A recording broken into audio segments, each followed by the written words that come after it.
복음은 사람에게서 난 것이 아니라 하나님에게서 난 것입니다.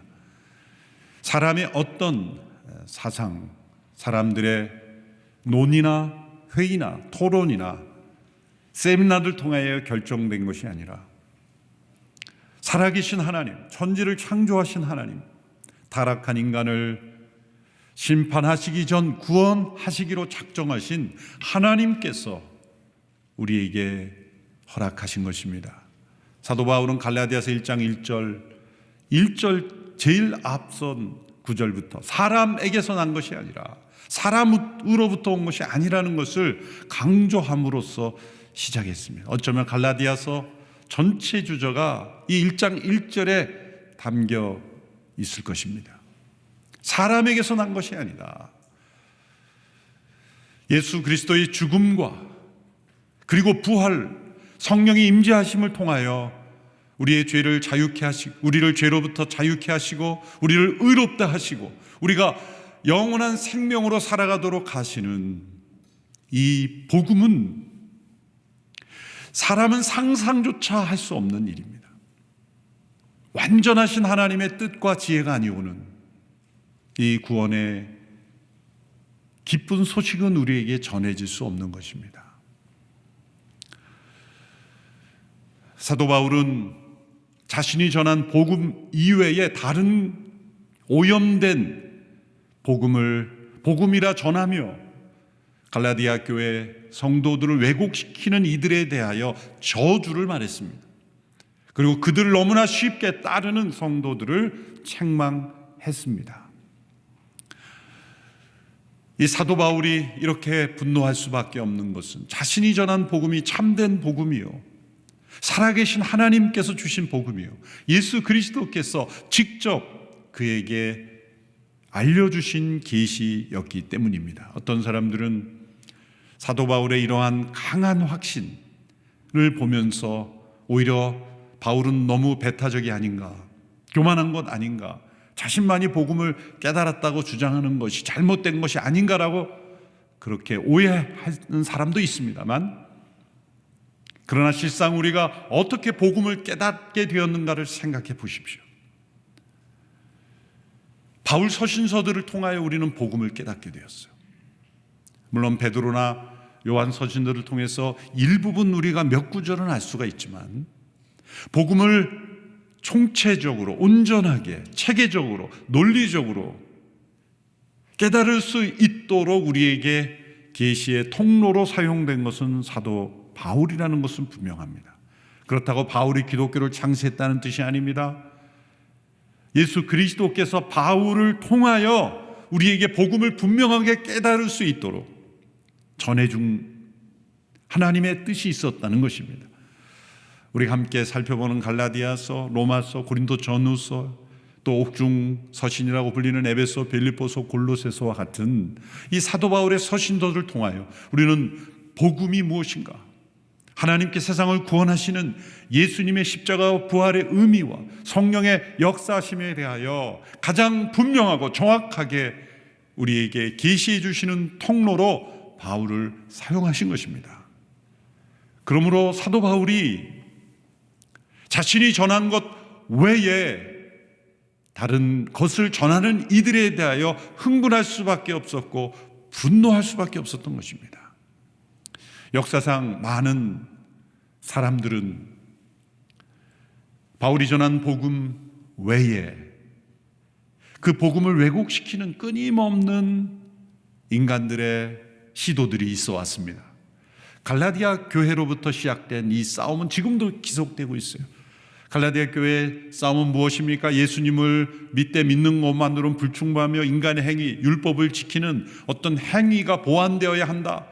그것은 중세의 교회로까지 이어졌죠. 로만 캐톨릭의 교리로도 이어지고 있는 것입니다. 로만 캐톨릭이 은혜로 구원받는다는 걸 부정하지 않습니다. 믿음으로 구원받는다는 걸 부정하지 않습니다. 오직이 아닐 뿐이에요. 은혜로 구원받지만 인간의 행위, 노력이 더해져야 된다. 그러한 사상 위에 면죄부를 팔았고 인간의 행위를 강조하는 교리를 통하여 연옥이라는 교리를 만들었고, 복음을 왜곡시키는 일들이 역사상 있어 왔던 거예요. 중세 교회의 타락은 사실 오직 은혜로만, 오직 믿음으로만 구원 얻을 수 있다는 바울이 전한 복음을 왜곡시켰기 때문에 중세의 교회가 어둠의 시대로 들어갔던 거예요. 갈라디아서를 중세교회가 더 깊이, 로만 캐톨릭이 갈라디아서 1장에 이 사도 바울의 책망을 귀 기울여 들었더라면 종교개혁 시대에 이르기까지 방황하지 않았을지도 모릅니다. 신약시대에 또 복음을 변질시킨 사람들은 이방인 헬라 문화에 젖어 있던 사람들은 플라톤의 이원론에 근거해서 영혼은 선한 것이며 육체는 악한 것이라는 이 플라토니즘에 사로잡혀서 하나님의 아들이 사람이 되셨다는, 육체를 입으셨다는 것, 우리와 같은 몸을 입었다는 것을 받아들일 수가 없었죠. 헬라의 유명한 명언, 사람들의 머릿속에 깊이 사로잡혀 있었던 문장 하나는 이겁니다. 몸은 무덤이다. 소마 세마. 소마라는 건 몸이고 세마라는 건 무덤이란 뜻이야. 몸은 무덤과 같다. 이 몸을 악하게 여겼고, 그래서 금욕주의가 나왔고, 몸을 학대하는 것이 선한 것처럼, 그래서 어떤 영적인 지식으로만 구원을 얻는다고 가르쳤던, 그래서 그것을 가리켜 영지주의라고 그렇게 부르는 흐름들이 있었습니다. 그 영지주의가 잘못된 가르침이라는 것을 교훈하기 위해서 쓰여진 서신이 요한 1서입니다. 갈라디아서가 율법에 사로잡힌 유대인들로 인하여 잘못된 그 복음을 왜곡시키는 시도에 대한 대응이라면, 요한 1서는 당시 헬라 문화 이방인들에게 있었던 영지주의가 복음을 훼손하는 것에 대한 대응으로 쓰여진 책이 요한 서신입니다. 거기서 그치지 않고 역사적으로 수많은 사람들에게 복음을 왜곡시키는 사람들의 노력이 있었어요. 예수님께서 배고픈 자를 먹이시고 병든 자를 고치셨다는 그 면만 가지고 사람은 인간의 문제를, 예수님은 인간의 문제를 해결해 주시고 배고픔을 해결해 주시고 병을 고쳐주시는 문제 해결사로서의 예수님만 보여주고, 복음을 십자가와 부활의 진리를 훼손시키고 십자가의 도를 강조하고 자기를 부인하고 고난을 감사히 받는 자기 희생의 복음은 강조하지 아니하고, 내가 지금 원하는 것, 내가 해결하고 싶은 것, 나의 문제를 해결해 주는 복음으로만 복음을 전한 소위 번영복음, 해결복음, 그런 복음으로 왜곡시킨 흐름도 지금까지도 일어나고 있어요. 특별히 가난한 나라, 또 기근으로 어려운 나라에서는 이러한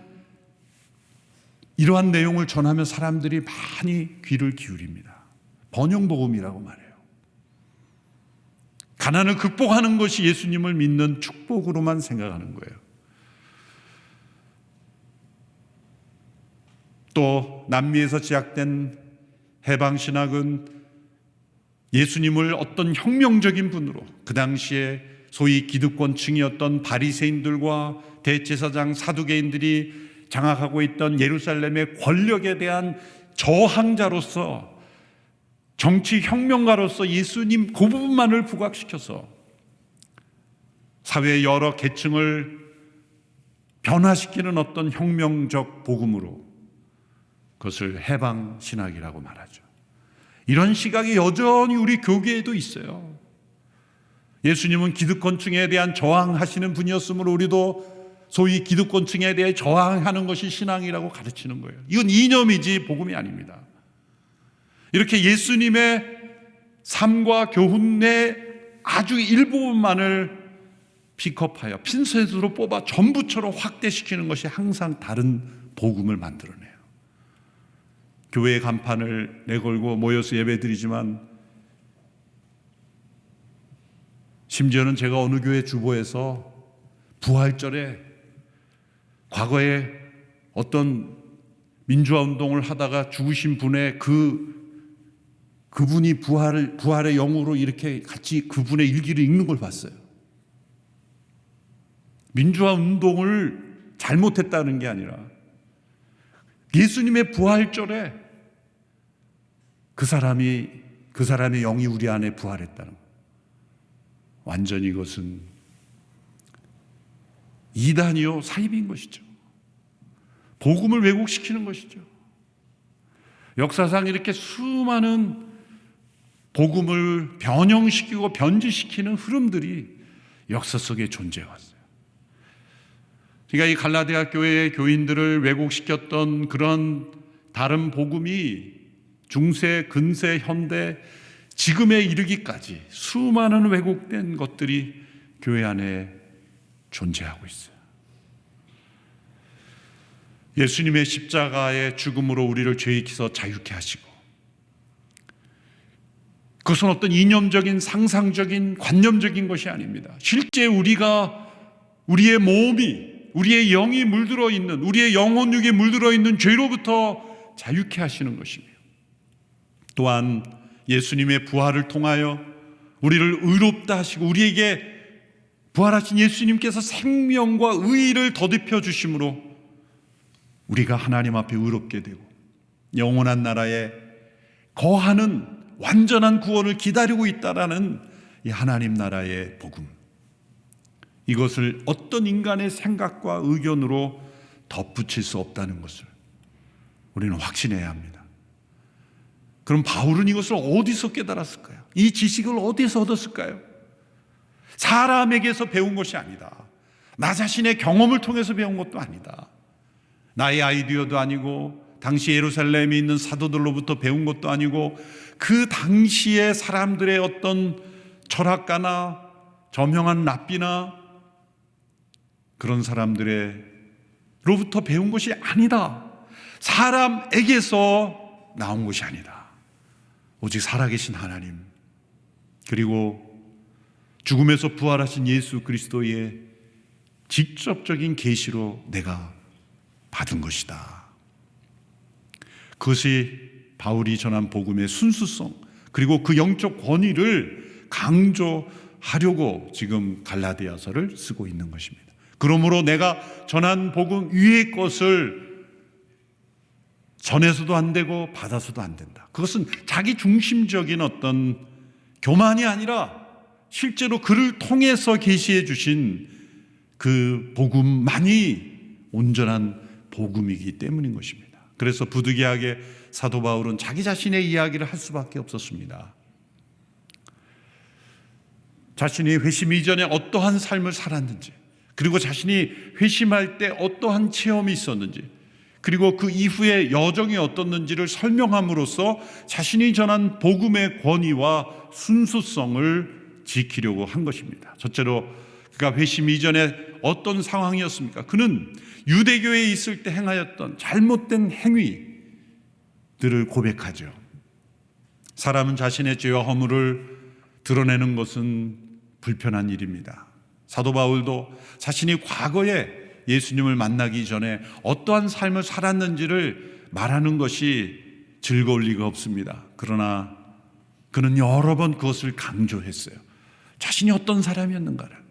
그는 바리새인 중에 가장 위대한 바리새인이 되기를 원했고, 열심히 공부했고, 율법 학자가 되기를 원했고, 자신이 알고 있는 지식에 근거하면 예수님을 하나님이라고 인정하는 것은 유일하신 하나님에 대한 도전이요 신성모독이라고 생각했기 때문에 예수님을 따르는 이들을 세상에서 제거해야 된다라고 그는 믿었습니다. 그는 더 열성적으로 앞장섰고, 스데반 집사님이 순교할 때 바울은 기여를 한 사람이에요. 사도행전의 스데반 집사님이 순교할 때 바울이 그곳에 있었어요. 이름이 나와요. 사울이라는 청년. 사울이라는 것은 이 히브리식 이름이고 바울이라는 것은 헬라식 이름이에요. 그래서 이방인에게 복음을 전하는 데 있어서 바울이라는 이름을 주로 사용하게 되고, 그가 유대 교회에 있었을 때의 이름은 사울이라고 이렇게 이름을 분리해서 사용하게 되는 것입니다. 사울이라는 청년이 그곳에 있었다. 그것은 단지 구경꾼으로 있었다는 것이 아니라 그 스데반의 집사의 주도적인 역할을 한 사람 중에 한 사람으로 있었다는 거예요. 스데반 집사의 순교 이후에 예루살렘 교회 성도들이 다 흩어져서 거의 찾아볼 수 없게 되었지만 이 바울은 만족하지 않았습니다. 흩어진 사람들까지 다 처리해야 된다고 생각했어요. 그래서 그는 저 다마스커스, 다메섹까지 찾아가서 예수님 믿는 사람을 끌어오려고 했습니다. 250km 떨어진 일주일 정도 되는 거리까지 그는 찾아가려고 했던 겁니다. 그것도 대제사장이 지시해서 너가 열심히니까 거기까지 가서 사람들을 잡아오라고 지시한 게 아니라 바울이 기한을 한 거예요. 계획을 한 거예요. 그래서 대제사장의 허락을 받고 결제를 받고 간 것입니다. 얼마나 열심인 사람입니까? 어떤 바리새인들보다도 가장 철저하고 열심히 있게 예수님 믿는 사람을 세상에서 제거해야 된다라고 생각했던 사람이에요. 그리고 행동에 옮겼던 사람이었습니다. 자신이 그런 사람이었다. 그걸 왜 밝힙니까? 내가 예수님을 부인할 뿐만 아니라 예수 믿는 사람들을 가장 앞서 핍박하였던 나인데 내가 그 예수님을 전하고 있으니 그것은 얼마나 분명한 사실인가? 그것이 얼마나 분명한 진리이냐? 내가 이렇게 변화되었다면 예수 그리스도의 복음은 분명한 진리라는 것을 강조하고 싶었던 것입니다. 그가 부르심을 받은 이유가 무엇입니까? 해박한 율법 지식 때문이 아닙니다. 언어 능력 때문도 아닙니다. 다소에서 자라난 이 헬라 문화, 유대 문화를 다 아는 다문화 경험이 있기 때문도 아닙니다. 물론 그러한 것들은 다 사용이 됩니다. 하나님이 쓰십니다. 그러나 그것 때문에 부르신 것은 아니에요. 하나님께서 그를 복음의 사도로 부르신 것은 그가 가장 강한 박해자였기 때문이에요. 예수님께서 산상순에서 말씀하셨습니다. 너희 원수를 위하여 기도하고 핍박하는 자를 위하여 축복하라. 예수님 말씀만 하신 분이 아니라 그 말씀하신 대로 행하신 분이에요. 예수님을 믿는 제자들을 핍박하는 바울을 위하여 기도하셨고 그를 축복하셨고 그래서 그에 대한 축복의 증거로 그를 전도자로 부르신 거예요. 여러분 주변에 여러분이 예수 믿는 것을 핍박하고 방해하고 그리고 박해하는 분들이 혹 있습니까? 기대하십시오. 하나님께서 증거자로 부를 가능성이 높은 사람이에요. 복음의 능력은 그처럼 위대한 것입니다. 복음은 원수를 변하여 친구가 되게 하고 대적자를 변하여 증거자가 되게 하는 능력입니다. 바울이 자신의 과거의 이 박해자로서의 이력을 설명함으로 인해서 무엇을 강조하고 싶은 겁니까? 이것은 그런 박해자조차도 그 은혜의 복음의 축복의 제외자가 되지 않는다는 것, 나 같은 사람조차도 구원하고 변화시키고 축복하는, 용서하는 그 복음의 능력을, 그 복음의 은혜를 바울은 전하고 싶었던 것입니다. 우리 한국교회 역사에도 사도 바울과 같이 변화된 분이 있습니다. 한국의 사도 바울이라고 불렸던 이기풍 목사님이죠. 그분은 원래 가난한 농민의 아들로 태어나 분노가 많았습니다. 세상에 가진 사람들에 대한 증오와 미움이 가득 차 있어서, 그러나 지적인 능력은 탁월했다 그래요.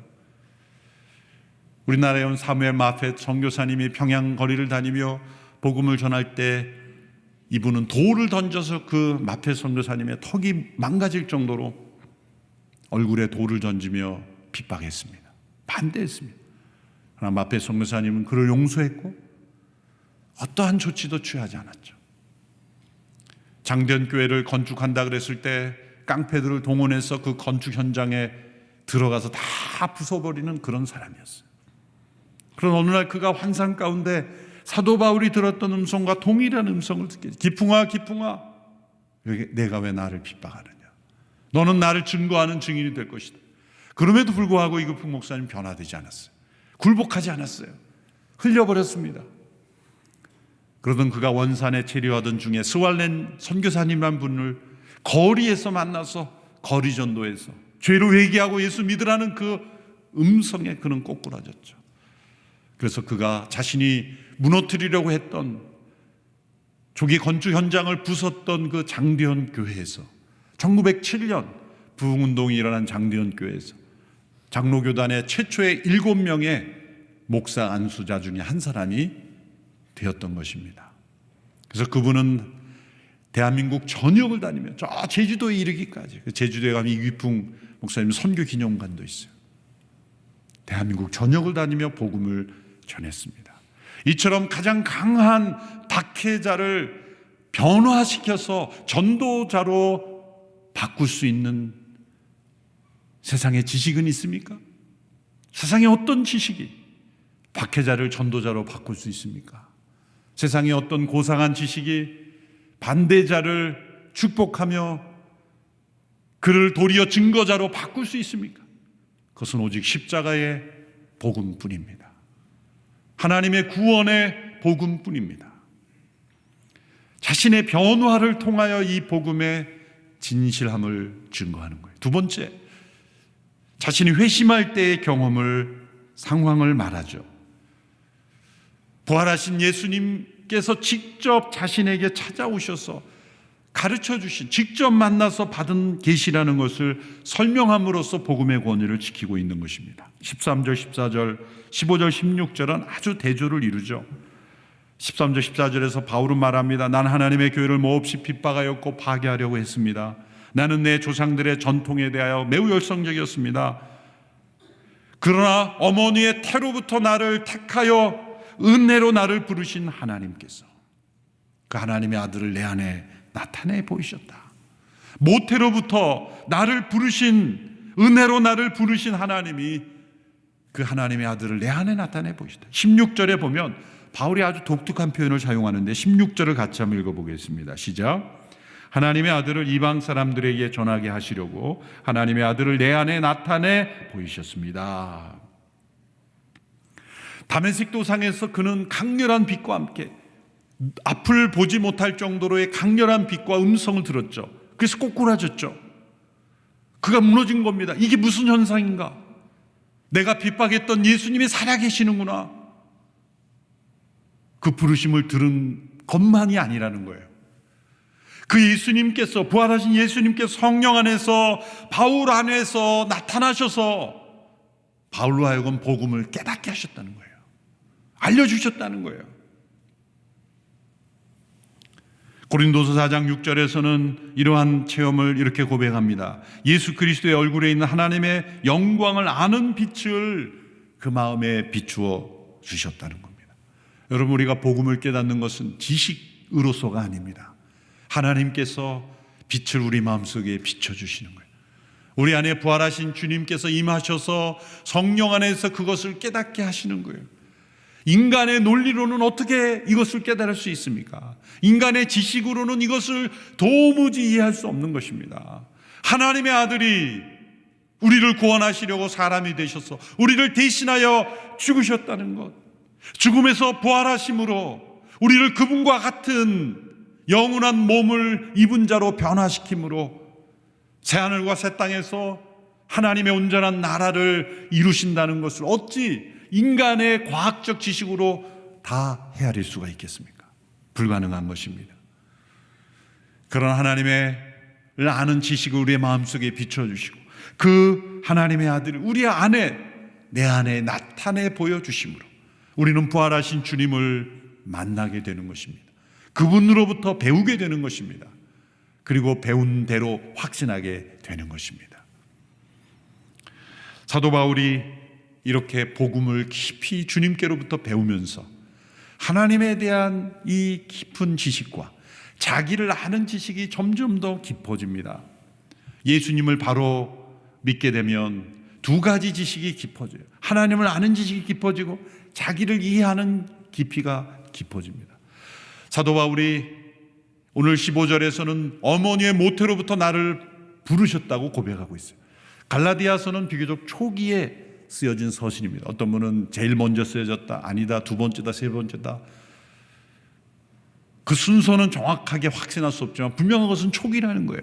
사역 초기에. 그런데 후기에, 사역 후기에 쓰여졌던 옥중 서신, 특별히 에베소서 1장에 보면 바울은 이렇게 고백합니다. 창세 전에 그리스도 안에서 나를 택하셨다. 어머니의 모태로부터 나를 부르셨다. 모태까지만 생각했는데 이제 복음 안에서 그 지식이 깊어지니 이제는 창세 전에 나를 이미 택하셨구나. 얼마나 신비로운 지식의 깊이입니까? 자신은 어떻게 이해합니까? 사역 초기에는 그는 모든 사도들보다 지극히 작은 자라고 말해요. 또 만삭되어 나지 못한 자라고 말해요. 그런데 후반기에 갈수록 그는 죄인 중에 내가 가장 큰 괴수 같은 죄인이라고 말해요. 사도 바울이 사역하면서 이전보다 죄를 더 많이 져서 그런 고백을 하는 것은 아닙니다. 우리가 빛 가운데로 나아가면 나갈수록 나의 죄를 더 깊이, 더 분명하게 보게 되기 때문이에요. 어둠 속에 있을 때는 내 몸에 어떤 먼지가 묻어 있는지, 어떤 흠이 있는지 잘 보지 못해요. 빛 가운데 나가면 내 몸에 묻어 있는 먼지가 더 분명하게 나타나듯이 빛이신 하나님께 더 가까이 나가면 나갈수록, 하나님을 아는 지식이 깊어지면 깊어질수록 그것과 연하여 우리 자신을 아는, 내가 얼마나 죄 가운데 있는지, 나를 사로잡고 있는 죄가 얼마나 무서운지를 뼈저리게 느끼는 겁니다. 그래서 오직 십자가가 아닌, 십자가에서 나를 용서하시고 값없이 의롭다 하시는 그 복음이 아니고는 내가 도무지 구원받을 수 없고 변화될 수 없다는 것을 절실히 깨닫는 것, 그것이 사도 바울 자신을 통해서 우리에게 전해주고 있는 것입니다. 우리에게도 그런 은혜가 있게 되기를 바랍니다. 예수 그리스도의 십자가 앞에 나아갈수록 우리는 하나님 그분이 얼마나 놀랍고 위대하시며 선하시며 능력 있으신 분인지를 알게 됩니다. 동시에 내가 얼마나 깊은 죄 가운데 있는 영혼인지, 십자가가 아니라면 내가 도무지 용서받을 수 없는 자라는 것을 더 깊이 깨닫게 되기를 바랍니다. 셋째로 그가 회심 이후의 여정을, 그 상황을 고백하죠. 부활하신 예수님을 만난 후에 자신이 어떤 여정을 보냈는지를 설명하는 것이 복음의 권위를 지키는 것과 연관이 되어 있다는 것입니다. 그래서 17절 이하에 보면 자신이 예수님 만난 이후에 어느 지역에서 누구를 만나고 어떤 정도의 기간을 체류했는지 자신의 여정을 자세하게 자서전적으로 기록하고 있어요. 왜 이 기록이 필요할까요? 이것은 자신이 어떤 사람으로부터도 배운 지식이 아니라는 거예요. 복음이 어떤 그 시대의 사상으로 연결되어 받은 것이 아니라는 거예요. 오늘날 복음을 변질시키는 이 자유주의 신학자들, 자유주의 신앙의 사람들이 어떤 식으로 바울이 전한 복음을 왜곡시키는지 아십니까? 바울은 그 시대에 영향을 받았던 사상일 뿐이므로 오늘은 우리 시대에 새로운 복음을 만들어야 된다는 식으로 왜곡시키는 거예요. 그것은 바울이 지금 그것을 무너뜨리는 겁니다. 바울은 그 시대의 사상과 철학과 문화, 역사에 영향받은 것이 아니라는 거예요. 구체적으로 말하면 예루살렘 사도들이나 그 누구도 내가 전한 복음에 영향을 미친 것이 아니다. 사람에게서 나온 것이 아니다. 그것을 강조하고 있는 것입니다. 그래서 자신의 세 가지 알리바이를 제시하죠. 첫 번째 알리바이는 회심 후에 곧바로 아라비아로 갔다는 것입니다. 17절의 말씀을 보십시오. 나보다 먼저 사도가 된 사람들을 만나려고 예루살렘으로 올라가지도 않았습니다. 나는 곧장 아라비아로 갔다가 다시 다메섹으로 되돌아갔습니다. 부활하신 예수님을 만난 후에 어쩌면 예루살렘으로 바로 가서 사도들에게 내가 만난 이 체험이 부활하신 예수님이 맞습니까? 라고 그렇게 사도들에게 확인도 할 법한데 그렇게 할 필요가 없었다는, 너무나 분명한 것이기에 이것은 어떤 자기 자신만 경험하는 잘못된 체험이 아니기에 그는 곧바로 아라비아로 갔다는 거예요. 그리고 아라비아와 다메섹에서 그는 3년을 칩거합니다. 어떤 분들은 곧바로 복음을 전했다 그러는데 그것은 너무 지나친 해석이고, 3년 동안 그는 자신 안에 임하시고 나타나시고 깨닫게 하시는 부활하신 주님과 직접 그는 1대1로 부활하신 예수님으로부터 학습을 받은 거예요. 그래서 우리는 이 아라비아 3년의 신학교라고 그렇게 말하죠. 이 기간 동안 그는 그 안에 나타나신 부활하신 예수님으로부터 이 복음을 깨닫고 배우는 기간, 구약이 어떻게 하나님의 나라의 복음을 이루어오는 그런 도구가 되었는지, 그가 전한 복음의 그 핵심 내용과 깊은 진리들을 부활하신 예수님으로부터 깨닫는 이 3년의 기간이 있었다는 거예요. 그리고 두 번째 알리바이를 제시하죠. 3년 뒤에 예루살렘을 가기는 갔다. 그러나 15일간만 방문했다. 18절 19절에 보십시오. 3년 뒤 나는 게바를 만나려고 예루살렘을 올라가서 그와 함께 15일을 지냈습니다. 그리고 사도들 가운데 주의 형제 야고보에는 어느 누구도 만나지 않았습니다. 그래서 게바는 베드로죠. 15일을 예루살렘 체류한 동안 베드로 만났습니다. 그리고 잠깐 야고보, 예수님의 형제 야고보를 만났다. 그 밖에 누구도 만나지 않았다. 왜 그 밖에 사람들은 만나지 않았을까요? 아마 바울을 만나주지 않았을 겁니다.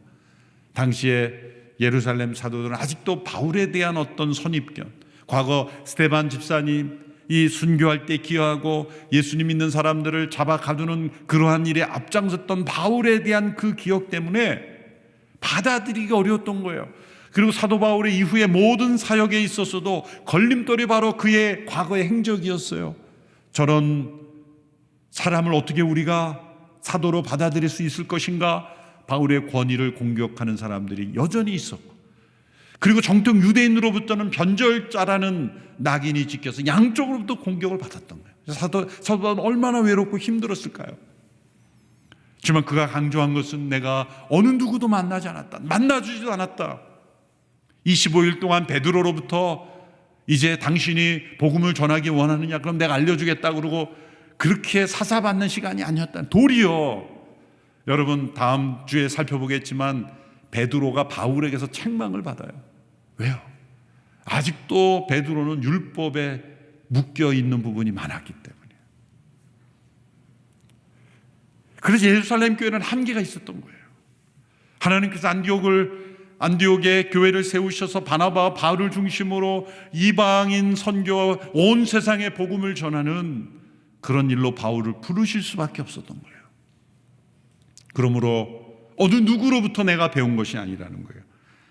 세 번째 알리바이는 시리아와 길리기아로 바로 갔습니다. 21절 22절이죠. 그 후 나는 시리아와 길리기아 지방으로 갔습니다. 그래서 내 얼굴이 그리스도 안에 있는 유대의 교회들에게는 알려지지 않았습니다. 예루살렘의 여러 회당에서 복음을 전할 때 정통 유대인들이 바울을 이제 변절자라 죽이려 했기 때문에 그 공격을 피하여 가이사라를 거쳐 다소로 가게 되죠. 자신의 어린 시절을 보냈던 다소로 가서 머무르게 됩니다. 그래서 바나바가 이제 안디옥 교회로 다시 바울을 데려올 때까지 그곳에 체류했어요. 이것은 무엇을 의미합니까? 당시에 복음을 전하기 시작했던 예루살렘 사도들과 유대의 교회들과의 관계가 전혀 없었다. 그러므로 도리어 내가 전한 복음이 순수한 복음이다. 오히려 예루살렘 교회 유대의 사도들이 전한, 그리고 그들의 영향을 받았던 이들에게서는 율법주의적인 다른 복음을 전하는 일들이 있었지만 오히려 하나님께서 나를 모든 것으로부터 끊으시고 복음을 알려주셨기에 어느 한 시대의 사상에 영향을 받은 복음이 아니라는 겁니다. 어떤 사람들에 의하여 결정된 사상이 아니라는 겁니다. 거부할 수 없는 한 시대의 흐름에 물들어 있는 사상이 아니에요. 여러분, 어느 시대건 간에 헬라 시대건 그 이후에 여러 시대건 우리나라에 오랫동안 있었던 유교, 불과, 문화건 그 시대의 사상, 그 시대에 태어나면 그 사상의 거센 흐름을 제어하기란 거의 불가능해요. 다 영향이 있어요.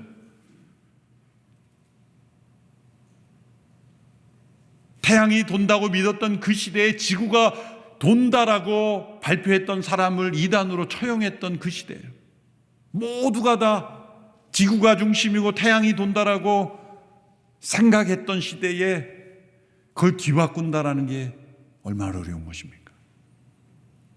그처럼 한 시대의 흐름의 사상을 뛰어넘는다는 것은 하나님으로부터 오는 계시와 진리가 아니면 불가능해요. 오늘 이 시대에 이 세상을 휩쓸고 있는 거대한 인본주의, 무신론, 유물론, 진화론적인 사고가 만연해 가고 있어요. 대표적인 게 뭡니까? 이 진화론적 사고는 보세요. 사람과 비슷한 동물들이 많이 나타나요. 대륙에 원숭이도 있고 막 이런 걸 보면 저렇게 덜 성숙한 모습에서 더 성숙한 모습으로 이렇게 발전되어 가는구나라고 생각을 해요. 착각입니다. 왜일까요? 하나님께서 세상을 창조하실 때 인간을 하나님의 형상대로 지었어요. 그래서 인간이 보고 듣고 느끼는, 결정하는, 계획하는 이 기능은 하나님의 형상의 일부를 넣어주신 거예요. 하나님이 우리처럼 몸이 있다는 게, 하나님이 영이시지만 듣고 보고 의사결정하고 계획하고 실행하는 이 모든 인격적인 기능이 하나님 안에 있는 일부를 우리에게 넣어주신 거예요. 그리고 피조물을 창조하실 때는 인간의 형상의 일부를 넣어주신 거예요. 물론 순서적으로는 동물이 먼저 창조되었고 인간이 마지막이지만 하나님의 계획에서는 인간이 먼저고 동물이 나죠. 그래서 인간 안에 있는 이 기능들, 움직이고 또 반응하고 하는 모든 기능들을 동물들에게 다, 왜 그럴까요? 그래야 인간이 통치할 수 있기 때문이에요. 딱 보면 인간이 더 고등적인 존재로서 이 동물 안에 있는 여러 기능들이 어떻게 반응할지를 알기 때문에 동물을 통제하잖아요. 그 무서운 호랑이, 사자, 모든 동물들도 인간이 어떻게 통제할까요? 왜?